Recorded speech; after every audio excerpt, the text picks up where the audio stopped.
Let's break down what it actually cost me to set up my home studio for vocal recording and music production. You don't want to go spending a lot of money right off the bat if you're not sure what you actually need versus what would be nice to have. When I got serious about setting up my home studio, what I ended up having was, if you are a beginner and you know that tech is not your thing, I would start simple. What I noticed is that you actually probably need more than what you think. What I'm probably wondering, am I actually gonna get the audio quality that I want? Am I gonna get that crisp radio finish song that I want? So for that reason, I'm gonna go over the essentials that I had when I first set up my home studio. You want to make sure that you have some type of table or desk space that you can easily work on and a comfortable chair to sit in. Trust me, the reason how I know this is because when I first started, I did not have any of these things. I decided it was better to get started than not at all, which is true, but I had this janky table that was very skinny that I think I had gotten as a hand-me-down or thrifted, something like that, and it just wasn't big enough. It was very skinny. I could barely fit my laptop on it. I could not really fit my gear, my microphones, all of those other things on it.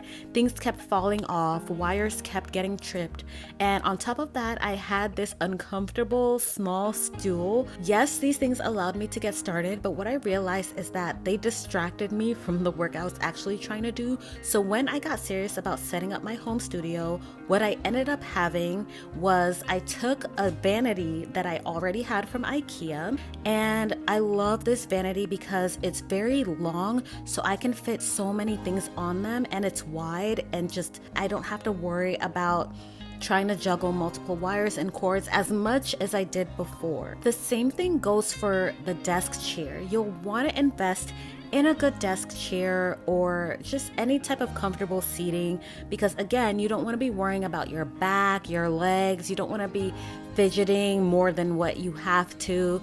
If you're going to be recording for long hours or also editing your music for long hours, you just want to be comfortable, basically.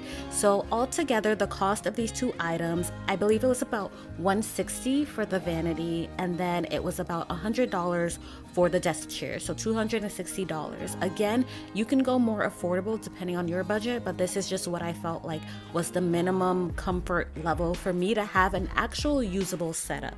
The next thing you want to know about is the microphone. And because this is such a complicated, extensive topic, I'm going to go very simple here, and I'm going to get into different types of microphones probably in another video. But for the sake of a basic beginner home setup for your studio, I personally had the Blue Yeti, which I've had for years, and that's what I had been using in the beginning to record music.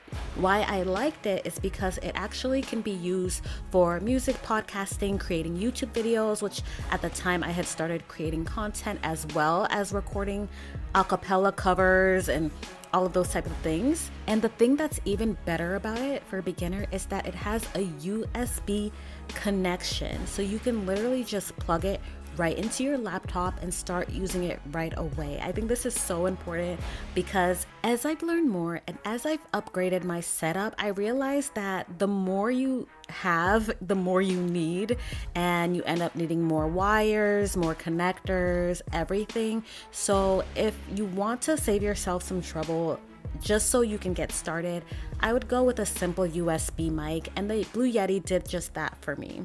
I believe that microphone costed about $100 at the time that I bought it, and I don't think the price has changed much since then. The next thing you absolutely must have is computer and software. You cannot do without that if you're planning to record and edit. Obviously, now you can do some of that on your phone or even on an iPad, but believe me, the computer is the easiest way to go about this. Cost-wise, how much is this going to cost? Well, when I first started, I had my HP laptop, which I think was about $200, give or take, and I had basic software, free software, which was Audacity. Boom, you can record your music. However, eventually I got a MacBook, which I was able to get for about $800 at the time. I know, a steal and a deal, but I got it for that price. and I started using the free software on the MacBook, which is GarageBand. So if you already have a computer, think about using whatever software is already on it. I have created so many different songs just using GarageBand's free instrumentals, playing my own instrument, using my own voice, and I didn't have to buy complicated software, especially at the beginning for that. So that was nice. Obviously, if you want to go more advanced, there's Logic Pro, there's Pro Tools, there are all kinds of things, Sumo. Like you could go so advanced. But if you are a beginner and you know that tech is not your thing, I would start simple. You can always learn more later. Now we're gonna get into some items that some might consider optional or not. The first one is acoustic proof items. Not acoustic proofing, yeah. Acoustic items that help you soundproof your studio space. So basically, this is going to be the panels and the blankets, the boards, anything that's going to help you have a little bit of a better sound, reduce the echo in your environment. I'm just going to be real. When I first started, I bought none of this stuff. I just didn't feel the need for it. Obviously, if you want that crisp radio quality recording, sure, it might be a good investment for it. So eventually, I did get some panels that I believe I spent about $100 on, and they were thicker panels and just a few. What I noticed is that you actually probably need more than what you think. So all the items being advertised online usually are sold for a few, maybe one or two or even six panels for like a small cost, $20, $30. But in order to actually be able to soundproof your entire space, you're probably going to need to buy multiples of those. So the cost can get up there. I personally, with just the few panels I bought, did not notice a difference in the sound quality, in the noise reduction, because ultimately that's what you're going for, is noise reduction, less echo, all of that. I didn't notice much of a difference. Using it in my closet to record, because I have recorded in more of an open space as well as a closet, I did see a little bit more of a difference there. But you also have to keep in mind that I did also have the right gear. I also had better tech and also other things that helped with the soundproofing, not just the panels.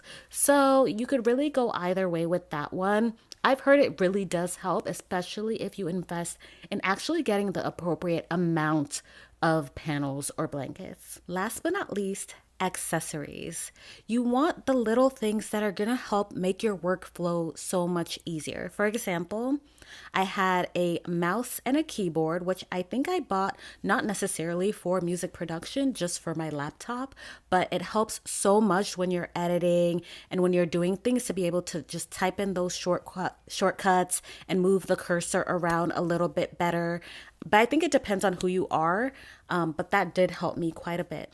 The other thing are all the cables, connectors, and adapters that you're going to use. There are so many depending on what you have and what your setup is like. You might need a certain cord to connect your microphone to the computer. You might need another cord to connect your instrument to the computer. You might need a separate cord to connect the instrument to the microphone or whatever, headphones.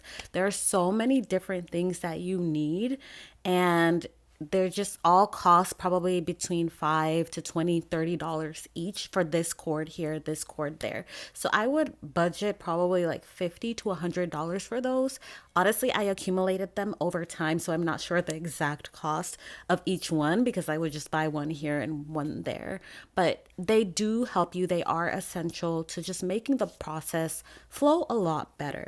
So now that you know about the main things that you need to set up the home studio, the furniture, the microphone, the accessories, the acoustic panels, and I think there was one more. Let me see.